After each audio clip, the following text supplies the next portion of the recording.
Press वार्ता में स्वागत है। इस प्रेस वार्ता को विशेष रूप से बुलाया गया है क्योंकि माननीय पॉक्सो न्यायालय से एक महत्वपूर्ण आदेश प्राप्त हुआ है चित्रगुप्त थाना कांड संख्या के संबंध में, जिसके बारे में आप सभी को जानकारी है कि पुलिस मुख्यालय के निर्देशानुसार एसआईटी द्वारा इसका अनुसंधान किया जा रहा था और उसके बाद वर्तमान में बिहार सरकार के द्वारा इस कांड के अनुसंधान अग्रिम अनुसंधान हेतु सीबीआई को कार्यभार सौंपने का जो अनुशंसा की गई। इस कांड के संबंध में जो माननीय न्यायालय का आदेश प्राप्त हुआ है उसके अनुपालन हेतु आप लोगों की सुविधा के लिए कुछ इस मामले के जो तथ्य हैं उनको आपके सामने जो एसआईटी के विभिन्न सदस्य उनके द्वारा रखा जाएगा ताकि इसके माननीय न्यायालय के आदेश का जो है अनुपालन किया जा सके। एसआईटी के द्वारा जो संबंध अनुसंधान के दौरान जो तथ्य आए हैं उनको जो पुलिस मुख्यालय को, पुलिस महानिदेशक को एक तथ्य प्रतिवेदन समर्पित किया जिसके आधार पर एसआईटी के द्वारा जो विभिन्न तथ्य हैं उसमें उनसे आप लोग को अवगत कराया जाएगा ताकि माननीय न्यायालय का जो आदेश है उसका अक्षरशः अनुपालन करने में जो भी संबंधित है उन सभी को सुविधा। सबसे पहले तो 9 जनवरी को विक्टिम के परिवार के द्वारा कदमकुआं थाना के एक पुलिस पदाधिकारी को फर्द बयान दिया गया। उस फर्द बयान को चित्रगुप्त नगर थाने को अग्रसारित किया गया। फर्द बयान प्राप्त होने के साथ ही वहां पे उस फर्द बयान के आधार पर एक प्राथमिकी दर्ज की गई सुसंगत धाराओं में। सूचना प्राप्त होने के साथ ही चित्रगुप्त नगर थाने की पुलिस पदाधिकारी एवं एफएसएल की टीम के द्वारा घटनास्थल जो बताया गया था फर्द बयान में उसका बृहद रूप से निरीक्षण किया गया। निरीक्षण के क्रम में सबसे पहले तो ये पाया गया कि पूरे घटनास्थल पे सीसीटीवी का व्यापक कवरेज मौजूद है। सीसीटीवी के डीवीआर का अवलोकन किया गया। अवलोकन करने के उपरांत उसे विधिवत जब्त करके एफएसएल जांच हेतु अग्रसारित कर दिया गया। साथ ही साथ एफएसएल के द्वारा घटनास्थल पे जो भी महत्वपूर्ण साक्ष्य मौजूद थे उन्हें विधिवत सीज करके फोरेंसिक जांच के लिए भेज दिया गया। साथ ही साथ जो भी संबंधित वहां पे लोग थे इस घटना से, जैसे उस हॉस्टल के वार्डन हो गए, वहां रहने वाली अन्य लड़कियां हो गई, गार्ड्स हो गए, साथ ही साथ जो हॉस्पिटल में पीड़िता के परिवारजन थे और डॉक्टर जिन्होंने उनका इलाज कर रहे थे, उन सभी का बयान लिया गया। उन सभी के बयान का वीडियो भी बनाया गया। साथ ही साथ ये उसके बाद परिवार के द्वारा अनुसंधानकर्ता को पीड़िता के कमरे से मिले एक दवा के खाली स्ट्रिप प्रदान किए गए। उस दवा का नाम एमिटोन प्लस है। साथ ही साथ फैमिली के द्वारा ही पुलिस को 5 कपड़े प्रदान किए गए। परिवार के द्वारा बताया गया कि यह वही कपड़े हैं जो पीड़िता पहन रखी थी और हॉस्पिटल के द्वारा उन्हें दिए गए थे। साथ ही साथ पीड़िता का मोबाइल फोन भी उपलब्ध कराया गया। इन सभी को अग्रतर फोरेंसिक जांच के लिए भेज दिया गया। इन सब की सूची बनाई गई। साथ ही साथ अनुसंधान के क्रम में यह भी पता चला कि पीड़िता का उम्र 18 से कम है, वो जुवेनाइल है, अतः इस कांड में पॉक्सो एक्ट के धाराओं का भी समावेश किया गया। तो ये जानकारी प्राप्त हुई कि 6 तारीख को पीड़िता को हॉस्टल के कमरे से निकाल के डॉक्टर सजानंद के अस्पताल लाया गया था। फिर समुचित इलाज हेतु जो परिजनों के द्वारा ही इनको प्रभात मेमोरियल अस्पताल ले जाया गया। अग्रतर अनुसंधान में बात निकल के आई कि जब इनको प्रभात मेमोरियल अस्पताल ले जाया गया तो वहां पे ये कोशिश की गई कि पुलिस केस दर्ज ना हो, परंतु प्रभात मेमोरियल के द्वारा 6 तारीख को एमएलसी काटा गया और थाना को इसके बारे में सूचना दी गई। थाना को सूचना प्राप्त होने पे एक महिला सब इंस्पेक्टर के द्वारा वहां पे आई जो इनके परिजनों से मिली। परिजनों के द्वारा बताया गया कि जब वो होश में आएंगी तब अपना बयान दर्ज करके अग्रता कांड दर्ज करेंगे वे लोग। महिला सब इंस्पेक्टर के द्वारा वहाँ के परिजनों को नंबर दिया गया अपना कि अगर कुछ भी इसमें कहना चाहते हो तो आप लोग इस नंबर पे कॉल करके बताएं। 9 तारीख को सब इंस्पेक्टर को फोन आता है और वहाँ पे जाके फिर फर्द बयान दर्ज होता है और जैसा बताया गया कि इसमें कांड दर्ज किया जाता है। क्योंकि इसमें जब 6 तारीख को सब इंस्पेक्टर के द्वारा विजिट किया गया था और उसमें जो कदमकुआं थाना में प्रभार में जो चल रहे थे उनको तुरंत इसके बारे में सूचना चित्रगुप्त नगर थाना प्रभारी को देना चाहिए था और जो चित्रगुप्त नगर थाना प्रभारी उनको भी इसमें कार्रवाई करनी चाहिए थी, इसलिए उन पर अभी अनुशासनिक कार्रवाई की जा रही है। पीड़िता दिनांक 6 जनवरी से लेकर 10 जनवरी तक प्रभात मेमोरियल हॉस्पिटल में इलाजरत रही। अनुसंधान के क्रम में प्रभात मेमोरियल से ट्रीटमेंट एवं डिस्चार्ज रिकॉर्ड को प्राप्त किया गया। प्रभात मेमोरियल द्वारा निर्गत डिस्चार्ज समरी में जो कि लामा है, उनमें निम्नलिखित कारण अंकित किए गए हैं। Alleged case of opioid poisoning, drug-induced hepatitis, head injury with severe cerebral edema, refractory septic shock, hypokalemia, hypocalcemia, viral meningitis, hypothyroidism। इलाज के क्रम में ही पीड़िता का यूरिन टेस्ट रिपोर्ट प्राप्त किया गया, जहां ओपिएट एवं benzodiazepine screen urine test positive पाया गया। तत्पश्चात पीड़िता मेदांता अस्पताल में इलाजरत रही, जहां उनकी मृत्यु हो गई। मेदांता द्वारा प्राप्त डेथ समरी में diagnosis and cause of death में निम्नलिखित कारण अंकित किए गए हैं: refractory shock, cardiogenic shock, septic shock, opiate and benzodiazepine poisoning. Medanta में पीड़िता के मृत्यु के पश्चात मेडिकल बोर्ड का गठन कराकर वीडियोग्राफी करते हुए पोस्टमार्टम किया गया। पोस्टमार्टम रिपोर्ट के मंतव्य में यौन हिंसा की संभावना से इनकार नहीं किया गया।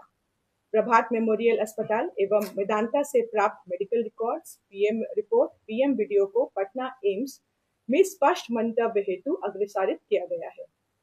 जांच के दौरान विधि विज्ञान प्रयोगशाला में भेजे गए पीड़िता के वस्त्रों में से एक अंतवस्त्र में से वीर होने का प्रमाण मिले हैं, जिसे वैज्ञानिक रूप से एफएसएल के द्वारा डीएनए सीक्वेंसिंग किया जा रहा है।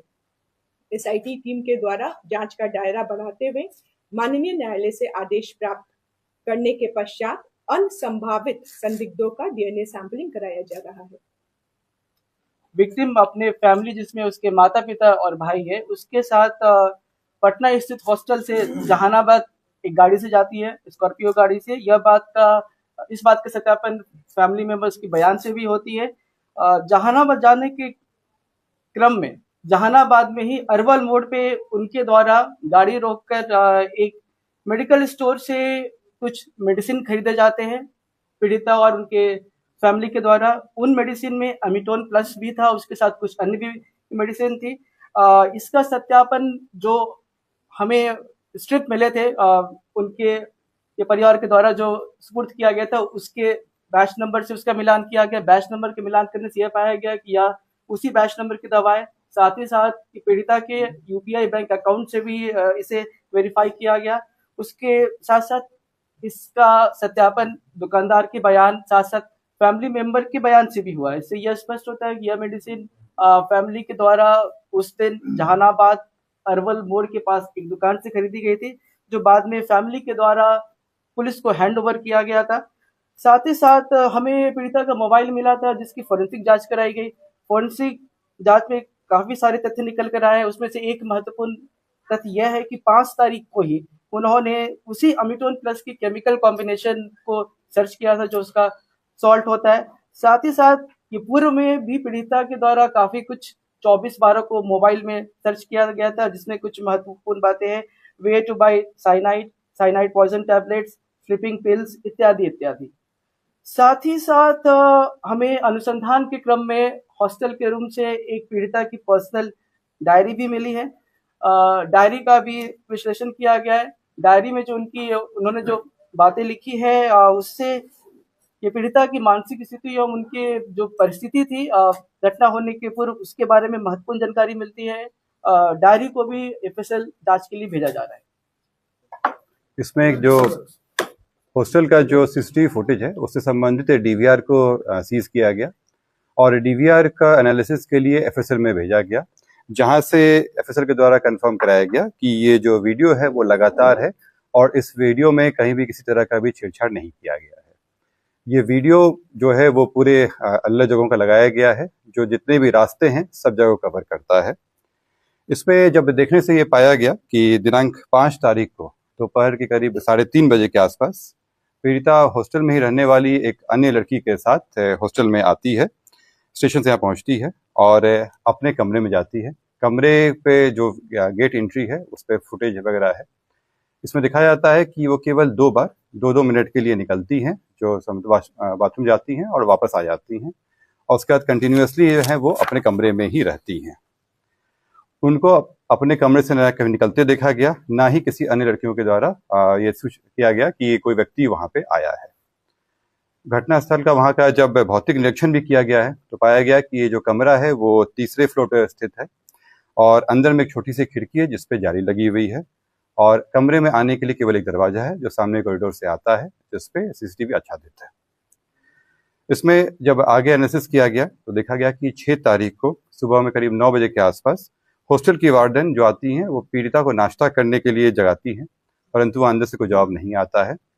पुनः दोपहर में 3:50 बजे लंच के लिए जब नहीं आती हैं तब वार्डन के द्वारा वहाँ पे अन्य लड़कियों को जमा किया जाता है और जिनके द्वारा नाम लेकर वहाँ के द्वारा खुलने की कोशिश की जाती है। वहाँ के बगल के गार्ड के मदद के द्वारा दरवाज़ा तोड़ा जाता है और तोड़ के उनको निकाला जाता है। इसमें जब इसके पहले के में देखा गया तो पाया गया कि जो पीड़िता हैं वो 5 तारीख को दोपहर के 3:05 पे पटना जंक्शन पे पहुंचती हैं और पटना जंक्शन पर जिस ट्रेन से आती हैं उस ट्रेन का उन्होंने एनालिसिस किए। जब ये जंक्शन से उतरते हुए इनका वीडियो फुटेज अवेलेबल है और जब ये आती हैं तो फिर ये ऑटो रिक्शा में बैठती हैं। उसमें इसी हॉस्टल में रहने वाली एक अन्य लड़की भी इसमें रहती है और उनका भी बयान लिया गया है और जो टेम्पो चालक है उनका भी बयान लिया गया है और इन लोगों को साथ में आते हुए देखा गया। जो जिस ट्रेन से वो यहाँ आई थी उस ट्रेन का भी जांच किया गया और पीड़िता के जो परिवारजनों के बयान और वैज्ञानिक अनुसंधान से ये पाया गया कि 5 तारीख को दोपहर 12:38 पे पीड़िता जहानाबाद में थी और इसके पूर्व 27 से लेकर 5 तारीख तक पीड़िता जहानाबाद में ही रह रही थी। तो जो भी तथ्य जो आपके सामने रखे हैं उससे अनुसंधान में प्रगति करते हुए एसआईटी के द्वारा जांच का दायरा बढ़ाते हुए जहानाबाद में जो परिस्थितियां रही उसके बारे में अग्रतर जांच की जा रही थी और जो डीएनए सैंपलिंग हेतु जो अन्य संभावित संदिग्ध हो सकते हैं उनका वैज्ञानिक अनुसंधान के थ्रू और जो मानवीय इंटेलिजेंस है उसके माध्यम से वहाँ पर अनुसंधान किया जा रहा था। इसी क्रम में जो मृतका के जो परिजनों के द्वारा दिनांक 24 जनवरी को माननीय उच्च न्यायालय पटना में इस कांड के जो न्यायिक अथवा सीबीआई से जांच कराने हेतु याचिका दायर की गई, जिसका बिहार सरकार ने संज्ञान लेते हुए और इस कांड के जो अग्रतर अनुसंधान हेतु सीबीआई को संस्तुति भेज दी। इस संबंध में आप लोगों को एक आवश्यक जानकारी देना है। इस कांड में पॉक्सो एक्ट की धाराएं लगी हुई हैं और साथ ही में पॉक्सो कोर्ट के द्वारा निर्देश भी दिया गया है जिससे आप लोगों को अवगत कराया जाए। कल भी कराया गया था और अभी भी आप लोग अवगत कराया जाएगा। आप लोगों से अनुरोध है कि जो पॉक्सो की धाराएं हैं, पॉक्सो एक्ट है और जो पॉक्सो कोर्ट का जो निर्देश है उसका आप लोग अक्षरशः अनुपालन